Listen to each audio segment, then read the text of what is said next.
Hello again, and welcome to the first lesson in part 3 of Shapes and Sounds, where we are introducing the letter V. We start with a lead-in stroke that curls up. Lead in and curl up. Lead in and curl up.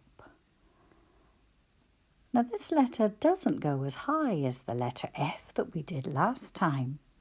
It's an in-betweenie. And when we come to use the lined handwriting paper, you will be able to see exactly how big it is. For now, we're just practicing the strokes. This time, we will go back to starting with the lead-in stroke and curling up. But then we will write a diagonal, a slope down. Lead in, curl up, slope down. Lead in, curl up, slope down. Lead in, curl up, and slope down. Now we're going to add a slope up, a diagonal that goes in the other direction. Lead in, slope down, and back up the other way. Lead in, slope down, slope up. Lead in, slope down, and slope up. And we're just about finished. So all we need to add now is our exit stroke, which will be at the top. This is another top joining letter. Lead in, slope down, slope up, and add an exit stroke. Lead in, down, up, and an exit stroke. Lead in, slope down, slope up, and add an exit stroke. And you can see that that is where we will add another letter. But for now, let's try a capital V.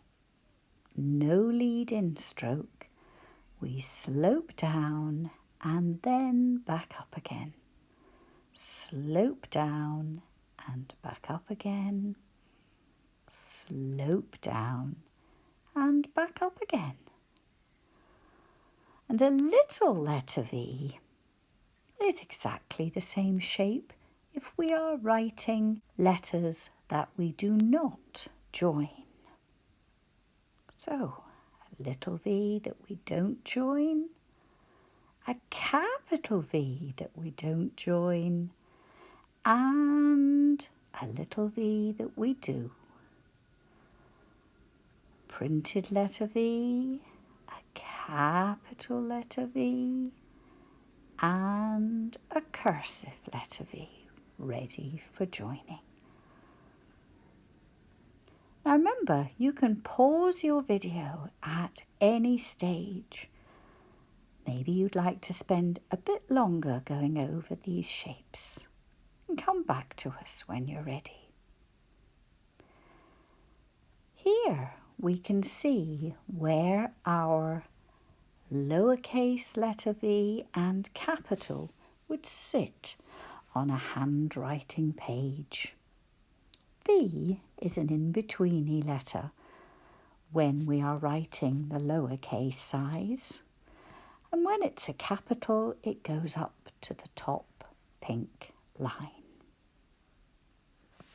So, let's practice.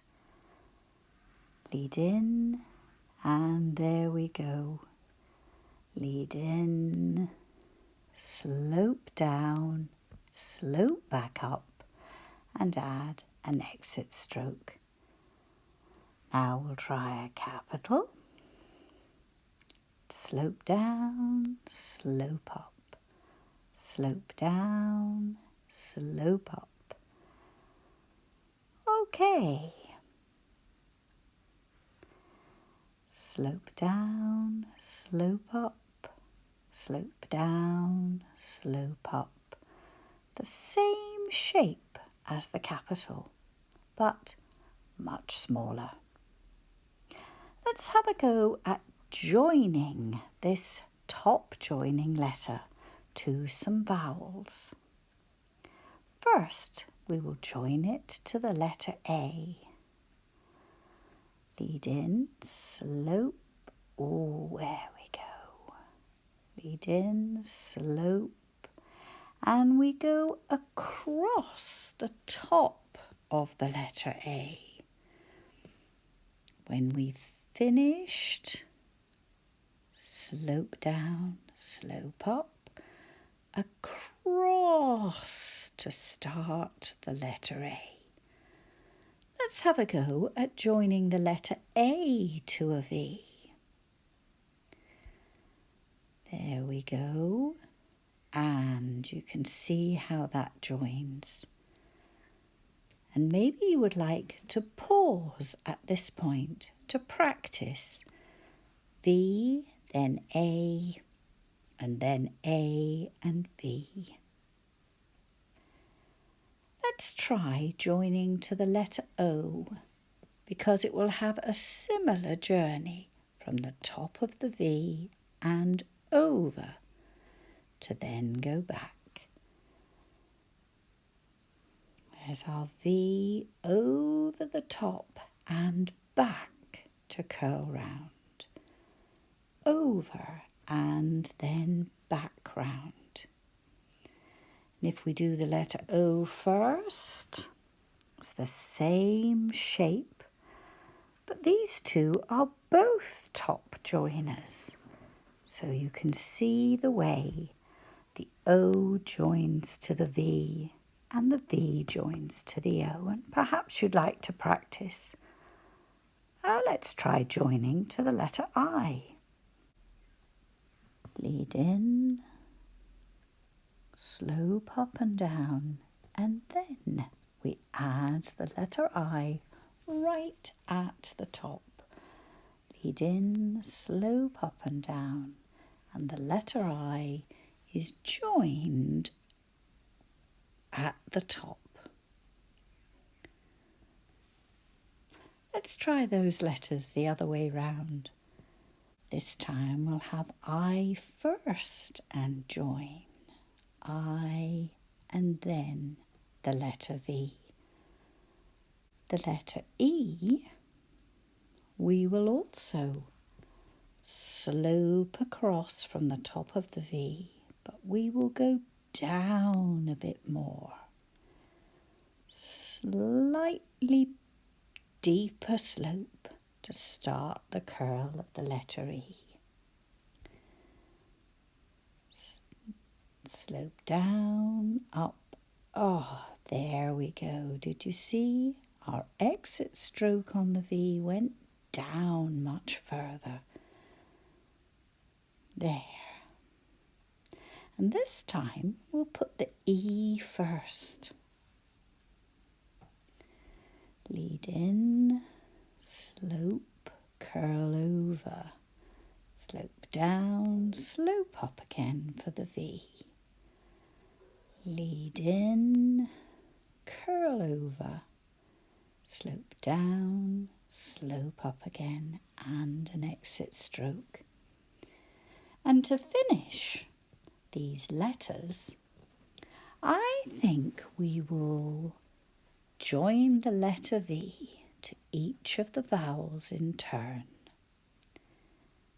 V, and then an A, V and an O, V and an I, V and an E.